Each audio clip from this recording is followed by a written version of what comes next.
മോഹൻലാൽ ആ ഒരു കമ്പോസറായിട്ട് അഭിനയിക്കുമ്പോൾ ഇയാൾ ഇതിനു മുമ്പ് സ്ഥിരമായിട്ട് ഇത് ചെയ്തുകൊണ്ടിരുന്ന ഒരാളാണെന്ന് തോന്നിക്കുന്ന രീതിയിൽ ബോഡി ലാംഗ്വേജ്, കൈയുടെ ആക്ഷൻസ്, ആ കണ്ടക്ട് ചെയ്യുന്നയാളുടെ എല്ലാം കൈയുടെ ചലനങ്ങൾ എല്ലാം കൃത്യമായിരുന്നു. അതാണ് മോഹൻലാൽ എന്ന് പറയുന്ന ആക്ടറുടെ ഒരു പ്രത്യേകത.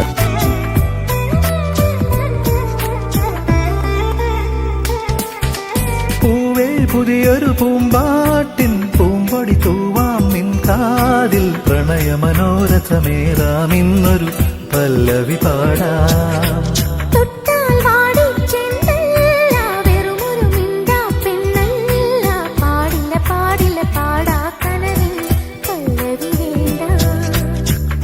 ചന്ദ്രികാലോലമാം പൊൻകില പന്തലിൽ